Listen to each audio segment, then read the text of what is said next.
General, el presidente Santos, en la conversación que tuvo con nosotros en RTBC, en el cubrimiento especial de esta cumbre, al referirse al tema del narcotráfico, que usted acaba de describir como elemento central, causante de todos los problemas en la región, dice que él a veces se siente como en ese esfuerzo de la lucha contra el narcotráfico como pedaleando en una bicicleta estática. Mucho esfuerzo, poco avance. ¿Usted qué opina de esa percepción que tiene el presidente de Colombia? Bueno, diría que Colombia, digamos, y nuestro presidente se puede dar el lujo hoy de promover una discusión alrededor de la estrategia y la política contra las drogas, justamente porque Colombia y nuestro presidente tienen una autoridad moral reconocida en el mundo. Hoy Colombia no llega, digamos, a promover esa discusión sobre la base de una amenaza a su estabilidad institucional, a su régimen democrático, a su sistema de valores y de derechos y libertades. Digamos que hoy podemos participar de esa discusión con la seguridad de que el narcotráfico no nos ha llevado, digamos, por intimidación a liderar esa causa. En segundo lugar, yo diría que el presidente ha sido bastante preciso y exacto. Promover una discusión alrededor de la política antidrogas, de las estrategias antidrogas, significa particularmente obrar sobre el conocimiento del fenómeno, ausente de cargas ideológicas, ausente de prejuicios, ausente de calidades de víctimas o victimarios, para reconocer que es un problema global que necesita ser conocido a profundidad. En tercer lugar, diría que cuando se habla de un debate de legalización, es una frase, digamos, es un término inexacto, porque el debate comienza, debería comenzar, debe comenzar, pero ¿dónde termina? Será un resultado de esa dinámica de debate objetivo. Por lo tanto, uno no sabe si eso va a terminar en legalización o no. Lo que es importante es que se exploren mejores vías para contener y neutralizar la amenaza del narcotráfico. Y por otro lado, yo haría una diferenciación. Es verdad que el planeta, globalmente hablando, pedalea sobre una bicicleta estática, por el llamado efecto globo. Pero en el caso colombiano, nosotros hemos pedaleado y hemos avanzado. Tanto que hoy la población colombiana tiene convencimiento total de que el narcotráfico para nada tiene en jaque y en vilo a la institucionalidad colombiana. Al contrario, hoy lo que encontramos son voces que lo denuncian, voces que quieren proscribirlo, y particularmente estamos viendo a unos jóvenes, a una nueva generación de colombianos que eliminó la figura del narcotraficante como el símbolo del éxito. Hoy un narcotraficante en Colombia es detestado, aparece horrible y es exótico, pero no hace parte, digamos, del referente de valores o antivalores de una sociedad. General, el balance global que usted mencionaba ahora de esa lucha contra el narcotráfico, ¿cómo es? Pues yo diría que buena parte de la necesidad de una discusión seria sobre drogas debería comenzar por afinar la información. Hoy en el mundo la información alrededor del problema de las drogas es sumamente difusa y contradictoria. Le pongo un ejemplo, Álvaro. Uno puede encontrar hoy en la literatura científica conceptos totalmente contradictorios alrededor de la marihuana. En unos casos afirmando que para nada es nociva y en otros casos afirmando que sí produce daños, así sean mínimos. Uno puede encontrar en la literatura de modelos de consumo exaltaciones, por ejemplo, a lo que se llamó los coffee shops en los Países Bajos, particularmente Holanda y Ámsterdam, que eran lugares autorizados para el consumo de marihuana, vendiendo, digamos, ese modelo como un modelo que de alguna manera mitigaba los daños al consumidor. Pero también puede encontrar literatura y evidencia de que, por ejemplo, en los últimos años cerca de 800 coffee shops en Holanda han sido cerrados por petición de las comunidades que vieron que esos centros de consumo se convirtieron en epicentro del delito y de la violencia y empezaron a generar un narcoturismo realmente desbordado, pervertido. Y buena parte, digamos, de la discusión es dónde están las cifras y dónde está la academia y la ciencia en relación con el tema de las drogas. Yo diría que hoy la necesidad de producir insumos para que los decisores políticos tomen decisiones acertadas es un imperativo.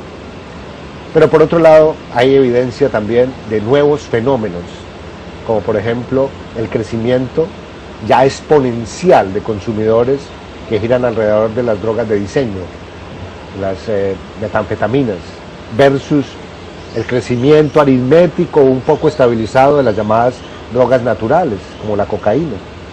Y eso significa que la verdadera guerra al interior de ese mundo de las drogas es una guerra entre drogas sintéticas versus drogas naturales. Y ahí hay unas complejidades enormes, porque lo que está pasando hoy es que el consumidor de hoy de drogas de diseño ya no es un consumidor vergonzante de drogas. Ese señor no tiene que esconderse para inyectarse una dosis de heroína o para asperjar una dosis de clorhidrato de cocaína. Ese señor simplemente se toma un comprimido a la luz de su entorno familiar o de amigos y no recibe ninguna recriminación, porque no es un consumidor vergonzante. Esa situación de cambio cultural, de hábitos de consumo, pues también debe prender las luces de alarma para que el mundo se movilice y sepa qué hacer con las drogas, que al final de cuentas son un tóxico para la humanidad. General, usted hablaba ahora de temas de cultura, hablando del narcotráfico y del consumo. ¿Cómo abordar para entender perfectamente, no solo desde el punto de vista de criminalística, el tema del narcotráfico, el fenómeno en el mundo? ¿Qué otros aspectos debe tener en cuenta los gobernantes, los policías, para entender ese fenómeno y darle solución al problema? Bueno, realmente no hay día de la humanidad donde el problema de las drogas no haya estado presente. Y hay que decir que durante toda la historia de la civilización ese tema ha estado ahí. Las sociedades lo han combatido de distintas maneras. Yo diría que un tema central es entender cuál es la motivación para reformular la política antidrogas. Ha habido motivaciones en el pasado de orden moral, fundamentalistas morales. Ha habido en el pasado enfoques básicamente de salud pública. Ha habido enfoques económicos alrededor de las drogas y ha habido enfoques totalmente pragmáticos alrededor de la lucha contra las drogas. Elegir, digamos, un camino o mezclar esos principios que motivan la lucha contra las drogas debe ser objeto de una discusión amplia. ¿Qué tanto pesa el tema de salud versus el tema económico? Versus una especie de liberalismo extremo que asegura el derecho al desarrollo de la personalidad sin límites, de manera pragmática. Esa discusión me parece que es vital. Nos parece que es vital igualmente identificar qué pasa en democracias todavía tan imperfectas, tan precarias como las nuestras. Y hablo de Latinoamérica, pero también hablo de África, donde hay países productores o de tránsito o de tráfico, donde no combatir el narcotráfico puede significar una amenaza al sistema de principios y valores de esas sociedades. Porque finalmente, por lo menos la experiencia colombiana, es que luchar contra el narcotráfico no es un tema de reducir la oferta de drogas, es un tema de asegurar la legitimidad institucional y nuestro sistema de valores. Y por otro lado, ver de qué manera la violencia asociada al consumo se puede mitigar. Cómo esta cadena perversa de valor mafioso, cuando una droga se produce y se consume al final de esa cadena, va generando unas oleadas de violencia. Cómo eliminar y mitigar ese daño de violencia. Nos parece ahí un tema central y crítico. General, ¿qué significa el hecho de que los Estados Unidos hayan aceptado la invitación del presidente Santos a conversar sobre alternativas para ver este tema de la lucha contra el narcotráfico? Bueno, la verdad el mundo se asombra un poco, pero yo debo decir con toda claridad que si uno estudia detalladamente la propuesta, la plataforma política del presidente Obama, lanzada durante su campaña, las declaraciones del llamado zar antidrogas, un ex policía, digamos, lo que descubre es que el presidente Obama llegó justamente a hacer una revisión de la política que por años Estados Unidos había implementado y ejecutado sobre el tema de las drogas. Y llegó dándole un enfoque especial al tema de las drogas asociado a la salud pública. Realmente para nosotros, como policías que hemos estado en el centro, digamos, del cumplimiento del mandato de la sociedad para combatir las drogas, no es una novedad que haya una apertura a la discusión. Lo cual no significa, Álvaro, que vaya a haber un cambio drástico en la política. Aquí habrá que tener paciencia suficiente para ver cómo se producen esos cambios. Y tal vez diría lo siguiente en el entretanto. Mientras el mundo decide qué hacer con las drogas, lo único que no podemos hacer los policías o los operadores de justicia es perder fe en la ley. Mientras un Estado de Derecho determine que nosotros debemos combatir las drogas, nuestra obligación es hacerlo. No hacerlo sería terrible. General, volvamos al tema de Colombia, y es innegable que el mundo y los colombianos vivimos un proceso de mejoramiento de las condiciones de seguridad en el país. Y recientemente hay una polémica en el sentido de si la seguridad en Colombia va bien o está echando para atrás. ¿Su visión cuál es? ¿Cómo está hoy la seguridad en Colombia? Bueno, la seguridad, digamos, como un concepto general, uno tendría que descomponerlo en distintas aristas y facetas.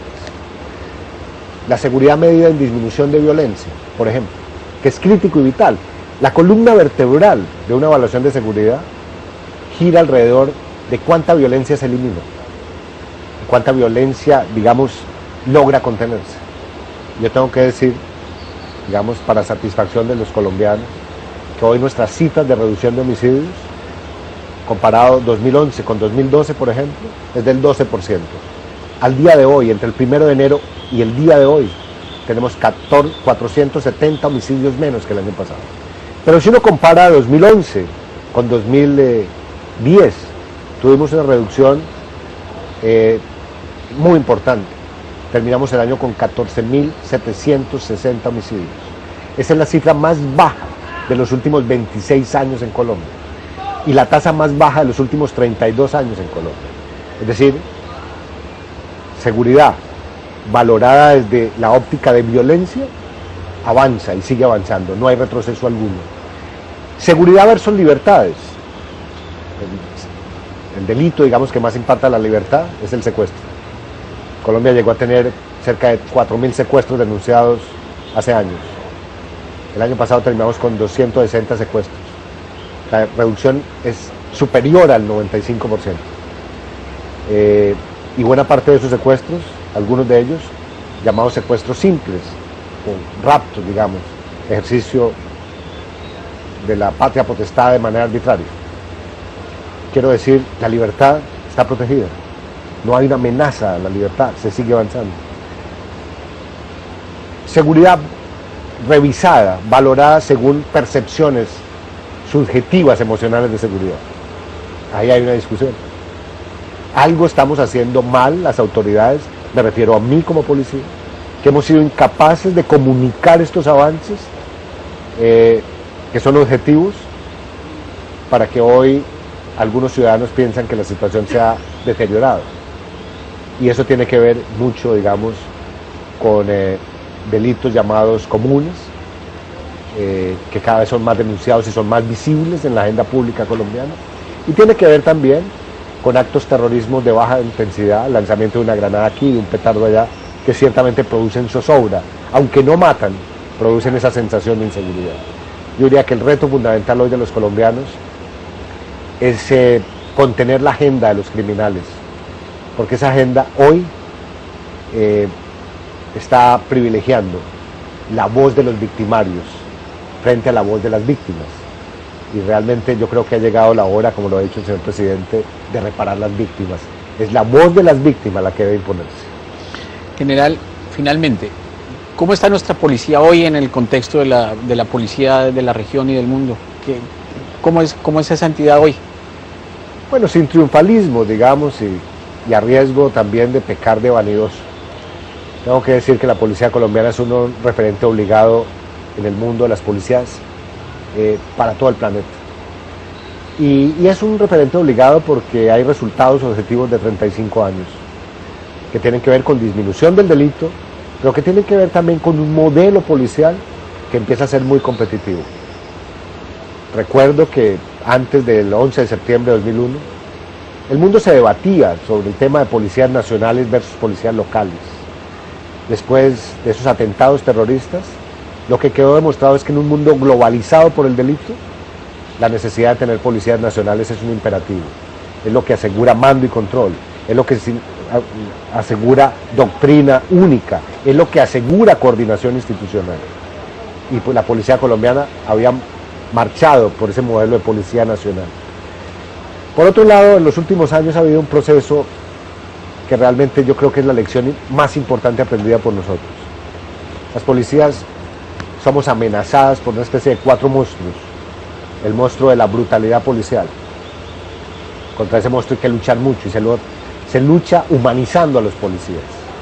Y humanizarnos nosotros significa entender que la única razón nuestra es el servicio al ciudadano, basado en respeto. El monstruo, particularmente de la corrupción, donde la lección aprendida en Colombia es: hay que reconocer la corrupción, visibilizarla y castigarla.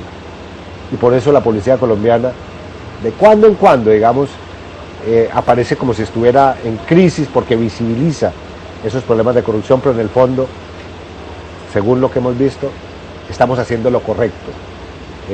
La única manera de luchar contra la corrupción es hacerla visible y castigarla. El monstruo de la indiferencia, una policía que no es solidaria con las víctimas, es una policía que no es querida por los ciudadanos.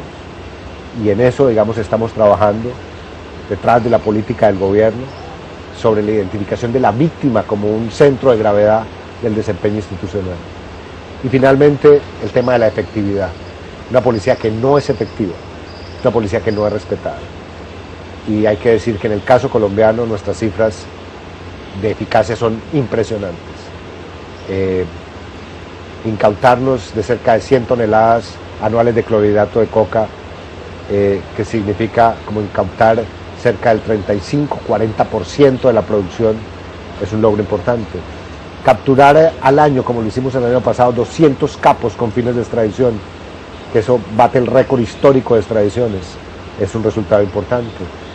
Destruir cultivos ilícitos, como lo hemos hecho, hasta tener el hectareaje más bajo de arbustos de coca sembrados en Colombia, de que hay mediciones, es un logro objetivo que habla de eficacia. Y finalmente, digamos, humanismo más tecnología hace que la policía colombiana sea un referente. General, muchas gracias, mucha suerte en esta Cumbre de las Américas y fue un gusto tenerlo aquí en esta transmisión especial de RTBC. Muchas gracias, Álvaro.